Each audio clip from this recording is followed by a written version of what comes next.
bonus de la soirée, c'est agressivité sur Twitter, c'est acquis. On a rajouté un autre bonus à quelqu'un d'autre qui a fait. On a considéré qu'il était assez offensif. Donc, on a rajouté un bonus à une autre personne à qui on pense qu'elle a fait elle était super offensive. C'est Youssouf Binaté. Ensuite, il y avait un KO d'Aguirre Marov.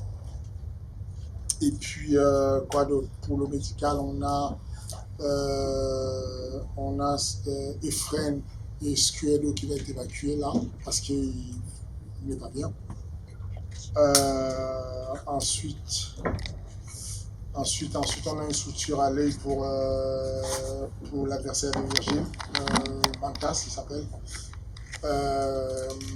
Il y a qui d'autre? Il y avait l'adversaire de Coleman qui a mal au genou, qui a une attelle mais qui ne va pas être évacué, ça va, c'est pas super grave. Mais voilà, grosso modo, tous les autres se portent bien. Est-ce que vous avez des questions? Bonsoir Fernand, Julien de la Mêlée. Félicitations déjà pour cet événement qui est selon moi l'un des meilleurs depuis la création de l'organisation. Ma question c'est à propos de Youssouf Binaté qui a demandé à un adversaire de haut niveau pour son prochain combat. Donc ma question tout simplement, est-ce que tu as un nom en tête pour Youssouf? Pas d'accord. Non, je n'ai pas de nom en tête, mais c'est une catégorie où là il a combattu à 66 kg, mais sa catégorie c'est 61 kg. Je sais qu'il y a un carré d'or, je sais qu'il y a Elias Bouzédan quelque part, je sais qu'il y a Abou, je sais qu'il y a le match Abou et puis Moustapha Aïda déjà booké pour le 1er septembre. D'ailleurs, j'ai dit le 1er septembre, mais je profite pour vous dire que l'événement du 1er septembre est décalé. Parce que la scène musicale, la salle de la scène musicale, finalement, n'est pas encore chaude à autoriser le MMA. Et donc, on n'avait pas de salle. On n'avait aucune réservation pour le 1er septembre. On a fait toute la France, enfin tout Paris. Galère totale pour le 1er septembre. Et là, finalement, on a trouvé la scène musicale et il change la vie. Donc, du coup, le 1er septembre, ça va être décalé. On ne sait pas encore quand, on cherche. En tout cas, il y a un carré qui est puissant avec Elias, avec Abou, avec Moustapha Aïda. Et il y a Binaté qui se présente comme une vraie menace. Et donc, je ne sais pas encore. On va réfléchir avec toute l'équipe du matchmaking pour voir ce qu'on fait. Bonsoir Fernand, Andrea de Boxmag.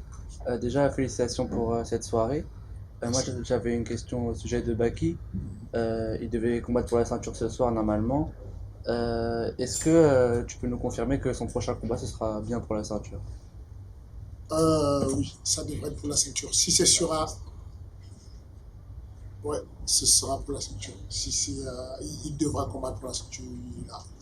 Il a mérité la ceinture. Il y a plusieurs, hein, ils sont 2 ou 3 à mériter la ceinture, mais je pense qu'on va trouver une solution pour qu'il combatte pour la ceinture. Et puis, on verra bien avec celui qui voudra le challenger. Bonsoir Fernand Noé de Cover. Moi j'avais une question pour la ceinture des poids plumes. On sait que Damien Lapillus est suspendu pour le moment, même s'il a fait l'appel de la décision. Est-ce qu'aujourd'hui, alors que ça pousse au portique un peu chez les poids plumes, tu as prévu de remettre en jeu la ceinture rapidement ou on attend un petit peu? Non, je pense que très rapidement, on va mettre rapidement la ceinture en jeu, notamment entre... ça va probablement être... comment il s'appelle? Aluniae, peut-être contre Tonacrov. Non, qu'est-ce que j'ai dit? Non, c'est plutôt Daguerre Imavov contre Tonacrov. C'est le combat qu'on a en tête. Je n'ai pas encore, c'est pas encore confirmé, mais on a en tête Daguerre Imavov contre Tonacrov, match orange. Et ça fait quelques temps qu'on n'a pas eu de nouvelles de Ragnar Le Breton, on sait qu'il devait combattre. Est-ce que tu as une date en tête pour son retour ou est-ce que tu penses le revoir avant la fin de l'année? Décembre ou plus tôt, ou décembre 2024. En gros, Ragnar Le Breton a une carrière, comme vous savez, une carrière de comédien, un acteur, un homme d'affaires. Et donc, quand il met tout en pause, il s'entraîne. Et quand il a fini de s'entraîner, qu'il redémarre, il met tout en pause du côté de l'entraînement. Donc là, il n'est pas prêt, il n'est pas chaud avant la fin de l'année. Et une dernière question, il y a beaucoup de combattantes qui ont été récupérées par l'UFC depuis la dernière édition. Bon, c'est un signe de bonne réussite pour Ares, ça le pose comme un tremplin. Mais est-ce que tu penses parvenir à regonfler le roster féminin assez rapidement? C'est une très bonne question, mais on le fait à une vitesse grand V. On signe pas mal. On a signé pas mal de jeunes filles de vrais talents qu'on ne connaît pas encore, des profils dont j'ai été à les noms pour le moment, mais on a signé pas mal de jeunes filles pour renflouer le roster. Ce qu'on aime faire, c'est ça, c'est d'écrire l'histoire simplement. On laisse les jeunes arriver, on les développe comme on peut, on leur donne l'exposition, ils passent ailleurs, et ensuite nous on reprend d'autres jeunes, chacun à son niveau. L'UFC, il y a des combats ce soir qui avaient un niveau tellement... le combat de Mantas, par exemple, contre Virgile Aubin, c'est du très haut niveau. À l'UFC, il y a des combats qui ne méritent même pas d'avoir ce niveau-là. Ils ont fait, c'est du très haut niveau. Et la réalité, c'est que même si on se débrouille bien et qu'on, dans l'Hexagone, on fait ce qu'il y a de meilleur, au bout d'un moment, on n'aura pas les moyens de les retenir. Et si l'UFC les demande, on devrait les laisser pour faire briller ces jeunes. Et voilà. Donc, on ne va pas arrêter de passer les jeunes parce qu'on a peur de ne pas avoir. On va juste ouvrir les vannes et recruter d'autres jeunes pour faire avancer la ligue. Bonsoir Fernand, Agnès de Culture MMA. Je vais avoir 3 questions comme ça. Tout de suite. Comme ça, on ne te pique pas le micro. Ouais, c'est ça. Tu m'as dit quoi? Comme ça, le micro, tu le confises. Voilà, c'est ça. La première question sur le combattant du main event de ce soir, Baisan Sudinov. Tu l'as annoncé, c'est quasiment sûr, il sera le prochain sur la ceinture. On sait que l'année dernière, lors de l'UFC Paris, il y a eu une petite surprise du chef de ta part avec William Gomis, qui est apparu sur la carte de l'UFC alors qu'il devait combattre sur la carte d'Ares la veille. Est-ce qu'on peut avoir encore une petite surprise du chef pour cette année? C'est possible. Avec peut-être quelqu'un de la carte de ce soir? C'est possible. Tout est possible. Non, je préfère être honnête avec vous, sincèrement. Ces jeunes, je sais c'est quoi leur rêve. Ils arrivent sur Ares et ils annoncent la couleur. On rêve de devenir champion d'Ares un jour, mais si l'UFC se présente, c'est le rêve de ma vie. Et donc, si il y a certains qui... L'UFC les connaît déjà. Genre, le combat de ce soir-là, Sean Shelby a regardé le combat pour regarder Baki combattre. Ça a dû lui perdre. On verra bien si ça lui a plu pas. Mais en tout cas, si jamais il a la chance qu'il est appelé, voilà, ils ont leur chance, ils ont chacun la possibilité d'aller briller et faire leur carrière si ça se passe bien pour eux. Deuxième question, en restant sur un petit peu l'événement de l'UFC, il y a une personne qu'on attend tous, j'ai limite pas besoin de citer son nom. On entend soit des rumeurs PFL, puis ça revient sur des rumeurs UFC. Ça fait 1 an et demi qu'on attend tous à l'UFC qu'il a totalement sa place. Tu nous avais parlé de peut-être un potentiel combat contre un top 15 immédiatement. Est-ce qu'on peut avoir un petit update sur la situation? L'update, c'est que je suis comme vous. Je suis impatient. Je suis impatient d'avoir le nom, mais je n'aurai pas le nom malheureusement. Mais sincèrement, je suis à votre... On a la même dimension d'info dans le sens où vous allez... Une petite astuce pour voir quand ça bosse dans la catégorie. Il y a 2 matchmakers, il y a ceux qui s'occupent des filles, ceux qui s'occupent des poids lourds de 85 kg. Vous allez voir que tous les combats qui sont annoncés, c'est ceux de Mick. Parce que Mick bosse tout le temps. Sean choisit quand il bosse. Il démarre la carte de octobre alors qu'il n'a même pas fait celle de septembre. Donc, je vous dis, tous mes athlètes qui sont sur la carte, qui sont gérés par Sean, tout le monde patient. Moi et tous les autres managers du monde entier. Ah, donc Abdul sera sur la carte, on lui cherche un adversaire juste. Ça c'est ce que je vous avais dit à lui. La conversation a été claire, il devrait être là-dessus pareil. Ok, dernière question, du coup, la troisième. Question un petit peu fâcheuse entre guillemets. Damien Lapillus, forcément, je suis obligé de revenir sur lui. C'était son événement ce soir normalement. Il a été sanctionné par la NFLT pour des produits dopants. Enfin bref, il a pris 3 ans de suspension. Est-ce que tu peux nous donner un petit peu plus d'infos sur cette suspension? Est-ce qu'il n'a pas le droit de s'entraîner du tout en France? Est-ce qu'il n'a plus le droit de combattre en France? Et surtout, est-ce qu'on peut le voir à l'étranger, justement? Pourquoi pas le PFL? J'ai cru comprendre qu'il y avait des... Si Damien Lapillus est convaincu de dopage, il n'a pas... La bonne solution n'est pas d'aller à l'étranger. Pour que tu ailles... Aujourd'hui, la lutte antidopage est globale. La lutte antidopage, on a la FLD, mais on a l'AMA au-dessus, l'Agence mondiale antidopage. Et le but est simple. C'est de lutter contre le dopage où qu'il soit. Il suit le mec qui doit être pourchassé. Donc, aujourd'hui, la situation elle est que l'avocat qui s'occupe de Damien considère qu'ils ont une bonne chance de renverser la vapeur parce que les deux pneumologues disent le contraire et donc ils ont été reçus par l'AMA en Suisse et ça avance dans ce sens. Mais voilà, je vous l'ai déjà dit, nous ici on lutte fortement contre le dopage. On veut laisser savoir à tout le monde, vous mettez les pieds sur arrest, vous êtes dopé, vous allez être chopé. Donc si c'est le cas, il va être sanctionné et puis il respectera tout ce qu'on aura mis comme sanction. Mais jusqu'aujourd'hui, il a droit à ce qu'on lui laisse faire sa retraite, puisque apparemment il a des chances de pouvoir s'en sortir et d'expliquer afin de justifier qu'il n'est pas dopé. Bon voilà, mais en tout cas, voilà. Bonsoir Fernand, Jeep pour la Bagarre Média. Je voudrais revenir sur Damien. Est-ce qu'il a fait appel ou pas de la commission? Si c'est le cas, normalement, la décision de suspension est suspensible, donc il a le droit de combattre en France, tant que la décision n'est pas rendue par la commission. Dans ce cas-là, est-ce qu'il pourra combattre à Arès à nouveau? Il a fait appel. Mais l'appel, je pense que ce qu'on a demandé, nous, à l'avocat, c'est d'aller très vite. C'est de faire un appel qui va nous... On voudrait qu'il soit propre quand il recombat, qu'il soit clean, qu'il soit libéré de tout soupçon. Parce que ça, c'est gênant, mine de rien. Damien, je le connais, ça fait 15 ans et peu importe, s'il a triché, s'il a été convaincu de dopage, je lui dirai qu'il soit puni. Mais cependant, humainement, je ne vais pas lui tourner le dos et je vais toujours le croiser dans le couloir, l'embrasser, discuter avec lui parce que c'est comme ça qu'on vit en famille. Je sais qu'il a fait appel, je sais qu'ils ont eu, ce que j'ai eu comme information de l'avocate, c'est que l'avocate a eu l'accord de l'appel et qu'ils vont se rencontrer, je ne sais pas où, il y a une cour où il y a un appel, où il y a une session entre la FLD, l'AMA et tout un collège de personnes avec des médecins. Je ne sais pas c'est quand, je ne sais pas c'est où, mais en tout cas c'est ce qu'ils attendent et ils ont l'air confiants. Donc c'est-à-dire, si je comprends bien, tant qu'il n'y a pas une décision finale, tu ne feras pas combattre à Arès? Je ne sais pas encore, c'est pas précis. En tout cas, aujourd'hui, on a préféré, même Damien, il est mal à l'aise avec la situation, il voudrait régler ça. Il a l'impression que c'est injuste, il voudrait régler ça. Et donc, ça nous arrange. C'est un mois qu'on clarifie tout et qu'on le refasse, il n'est pas précis, il va combattre le moment venu. Dernière question.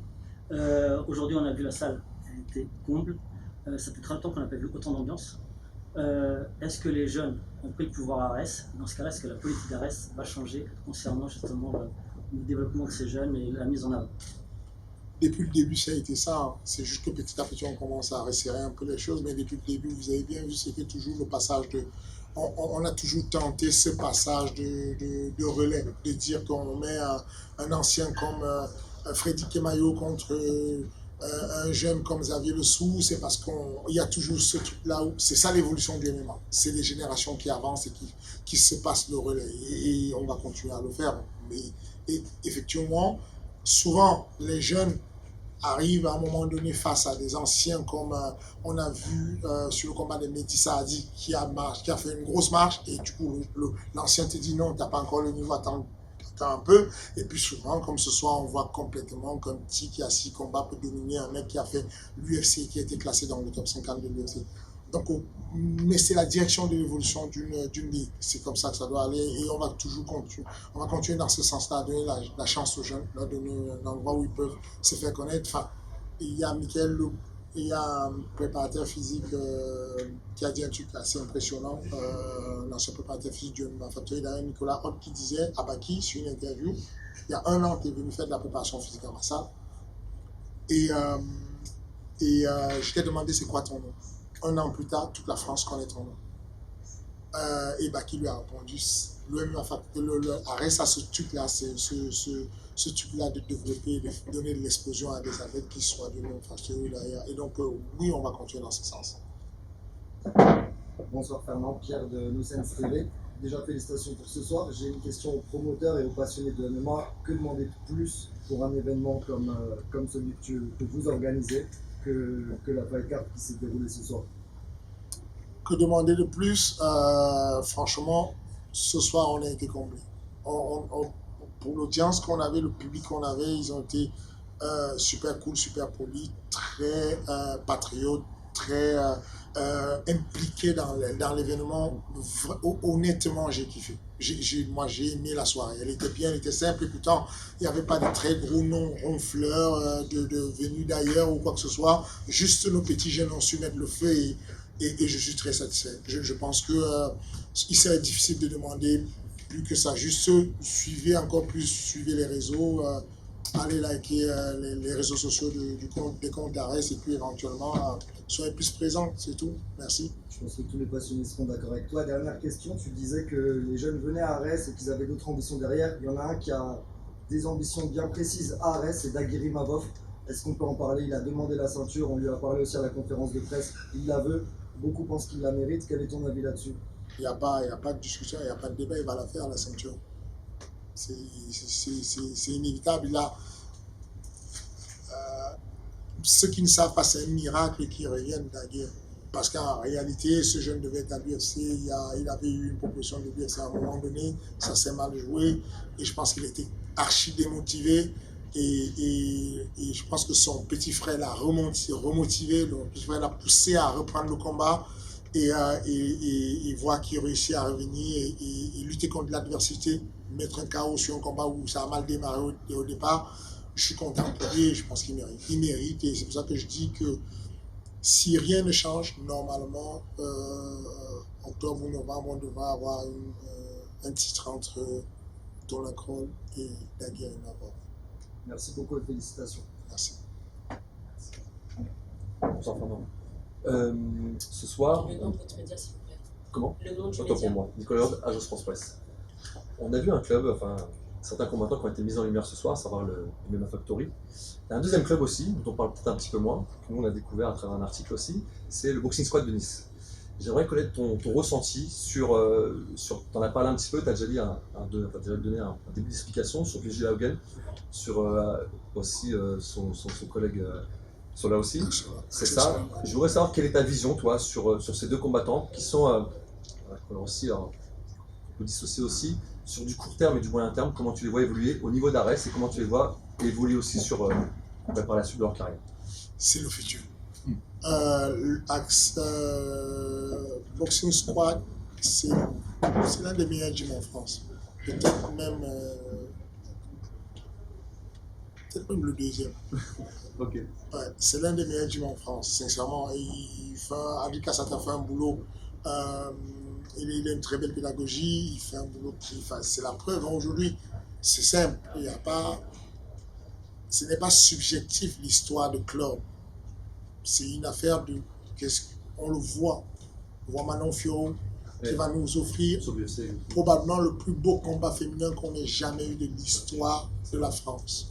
C'est juste Manon contre Rostov Namajunas, c'est un délire. Moi, je suis archi fan de première de ce que Manon fait. Ensuite, la team, même certains noms dont on ne parle pas, Soufiane Bouchou, c'est un bon combattant, un bon poids lourd. Axel Sola, qu'on vient de voir. J'en parlais avec Cyril, on était assis à côté. Le niveau d'intelligence que beaucoup de gens ne perçoivent pas dans ce que fait Axel Sola, c'est flippant. Ouais. La manière dont il fait ses mouvements, entrée, sortie, la manière dont il piège le gars pour lui envoyer le bras arrière, tout ce qu'il fait, c'est calculé et c'est fou qu'un gars aussi jeune puisse avoir une telle intelligence de combat, c'est vraiment flippant. Donc, oui, c'est pas un hasard. C'est pas un hasard qui est dans la même salle, Manon qui est dans la même salle, Axel qui est dans la même salle, Virgile, savent dire qu'il y a quelque chose qui se passe dans cette salle et ça veut dire que le coach est bon. Et non, il n'y a rien à dire. C'est bien, ça veut dire que le MMA français se développe à vitesse grand V. Tu les vois arriver où? Tu les vois là, sur le moyen terme? Pas le long terme, mais sur le moyen terme. Je l'ai dit, vraiment c'est mon avis. Hein. Certains critiques ne vont pas valider ce que je dis, mais c'est vraiment mon avis, mon ressenti, c'est que cette fight card, 50% minimum de cette fight card finit à l'UFC et probablement les 1/10 finit champion de l'UFC. Il y a du très gros talent dans ce qu'on a vu ce soir.